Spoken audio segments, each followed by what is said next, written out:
Praise the Lord. Hallelujah. இயேசுவின் இனிய நாமத்தில் உங்களை வாழ்த்துகிறேன். கிறிஸ்துவுக்குள் பிரியமான சகோதர சகோதரிகளே, இயேசுவின் நாமம் மகிமைப்படுவதாக. அப்போஸ்தலனாகிய பவுல் கொரிந்தியருக்கு எழுதிய 2வது நிருபம் 3ஆம் அதிகாரம். இந்த காலை வேளையிலே ஒரு வசனத்தை வாசிக்கலாம். 17வது வசனம்.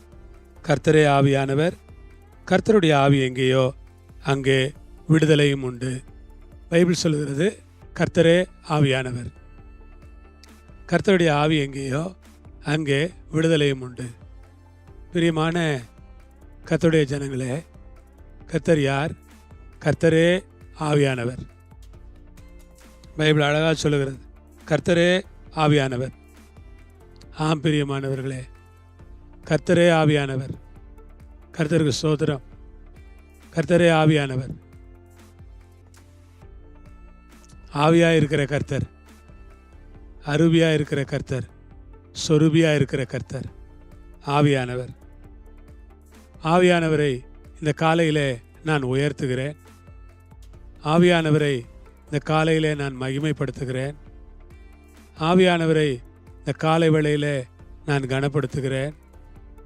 ஆவியானவர் இந்த காலை வேளையிலே நன்றியோடு நான் ஸ்தோத்திரிக்கிறேன்.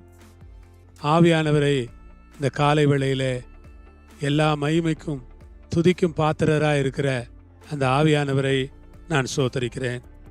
கர்த்தரே ஆவியானவர். ஆம், ஆவியாக இருக்கிற தேவனுக்கு ஸ்தோத்திரம். கர்த்தரே ஆவியானவர். பிரியமான சகோதர சகோதரிகளே, கர்த்தரே ஆவியானவர். கர்த்தருடைய ஆவி எங்கேயோ, பைபிள் சொல்லுது கர்த்தருடைய ஆவி எங்கேயோ, கர்த்தருக்கு ஸ்தோத்திரம், கர்த்தருடைய ஆவி எங்கேயோ அங்கே விடுதலையும் உண்டு. கர்த்தருடைய ஆவி எங்கேயோ, கர்த்தருக்கு ஸ்தோத்திரம், கர்த்தருடைய ஆவி எங்கேயோ. ஆம் அன்பானவர்களே, கர்த்தருடைய ஆவி எங்கேயோ, அதற்காக கர்த்தருக்கு ஸ்தோத்திரம். கர்த்தருடைய ஆவி எங்கேயோ. கர்த்தருடைய ஆவி உங்ககிட்ட இருக்கிறாரா? கர்த்தருடைய ஆவி என்கிட்ட இருக்கிறாரா? கர்த்தருடைய ஆவி நம்ம குடும்பத்தில் இருக்கிறாரா? கர்த்தருடைய ஆவி நம்ம வீட்டில் இருக்கிறாரா? பைபிள் சொல்லுகிறது கர்த்தருடைய ஆவி எங்கேயோ அங்கே விடுதலை உண்டு. கர்த்தருடைய ஆவி நம்ம வீட்டில் இருந்தாருன்னா நம்ம வீட்டில் ஒரு விடுதலை இருக்கும். நம்ம வீட்டில் ஒரு ஆவிக்குரிய விடுதலை இருக்கும். நம்ம வீட்டில் ஜெபிக்கிறதுக்கு விடுதலை இருக்கும். நம்ம வீட்டில் ஆராதிக்கிறதுக்கு விடுதலை இருக்கும். நம்ம வீட்டில் ஆண்டவரை மகிமைப்படுத்துறதுக்கு விடுதலை இருக்கும். நம்ம வீட்டில் ஆண்டவரை உயர்த்துறதுக்கு விடுதலை இருக்கும். நம்ம வீட்டில் ஆண்டவரை துதிக்கிறதுக்கு ஒரு விடுதலை இருக்கும். ஜெபிக்கிறதுக்கு ஒரு விடுதலை இருக்கும். நம்ம வீட்டில் பொருளாதார விடுதலை இருக்கும். நம்ம வீட்டில் சரீரத்தில் விடுதலை இருக்கும். நம்ம வீட்டில் எந்த கட்டுகளும் இருக்க முடியாது. பிசாசனுடைய கட்டுகளை எல்லாம் ஆவியானவர் அறுத்தறிகிறவராக இருக்கிறார். அதுக்காக ஆண்டவரை நான் ஸ்தோத்திரிக்கிறேன். ஆவியானவர் தாமே எல்லா பிசாசின் கட்டுகளையும் அறுத்தறிகிற தேவனாக இருக்கிறார். ஆம் பிரியமான கர்த்தருடைய பிள்ளைகளே, கர்த்தரே ஆவியானவர். கர்த்தருடைய ஆவி எங்கேயோ அங்கே விடுதலையும் உண்டு. ஒரு பெரிய விடுதலை இந்த காலையில் நான் சொல்கிறேன். உங்களுக்கு நிச்சயமாக விடுதலை உண்டு. உங்களுடைய பிஸ்னஸில் ஒரு விடுதலை வரும். உங்களுடைய வேலையில் ஒரு விடுதலை வரும். உங்கள் குடும்ப சூழ்நிலையில் ஒரு விடுதலை வரும். உங்களுடைய வாழ்க்கையின் நிலைமைகளில் ஒரு விடுதலை வரும். கர்த்தர் ஒரு பெரிய விடுதலையை இயேசுவின் நாமத்தில் உங்களுக்கு கட்டளையிடுவார். ஆம், கர்த்தர் ஒரு பெரிய விடுதலையை உங்களுக்கு கட்டளையிடுவார்.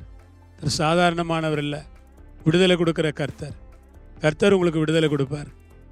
கர்த்தர் கொடுக்குற விடுதலை பெருசாக இருக்கும். கர்த்தர் கொடுக்குற விடுதலை ஆச்சரியமாக இருக்கும். கர்த்தர் கொடுக்குற விடுதலை மகத்துவமாக இருக்கும். கர்த்தர் கொடுக்குற விடுதலை ரொம்ப உன்னதமானதாக இருக்கும். கர்த்தரே ஆவியானவர். கர்த்தருடைய ஆவி எங்கேயோ அங்கே விடுதலை உண்டு. அதற்காக கர்த்தரை நான் ஸ்தோத்திரிக்கிறேன். கர்த்தர் விடுதலை ஆக்கினதற்காக நீங்களும் கர்த்தரை ஸ்தோத்திரிப்பீர்களா? விடுதலை கொடுத்த கர்த்தரை துதிப்பீர்களா? பரிசுத்தமுள்ள கர்த்தாவே, இந்த அருமையான வேளைக்காய் ஸ்தோத்திரம். கர்த்தரே ஆவியானவர். கர்த்தருடைய ஆவி எங்கேயோ அங்கே விடுதலை உண்டு. யாருக்குள்ளெல்லாம் கர்த்தருடைய ஆவி இருக்கிறாரோ அங்கே விடுதலை இருக்கும். எந்த வீட்டிலெல்லாம் கர்த்தருடைய ஆவி இருக்கிறாரோ விடுதலை இருக்கும். அப்படிப்பட்ட ஒரு பெரிதான விடுதலையை ஆண்டவரே நீர் உம்முடைய நாமத்தினாலே கட்டளையிட்டு உம்முடைய பிள்ளைகளை வழிநடத்த, பாதுகாக்க, ஆசீர்வதிக்க நான் ஜெபிக்கிறேன். உமது கரங்களில் ஒப்பு கொடுக்கிறேன். எல்லாவற்றையும் நீர் பொறுப்படுத்து.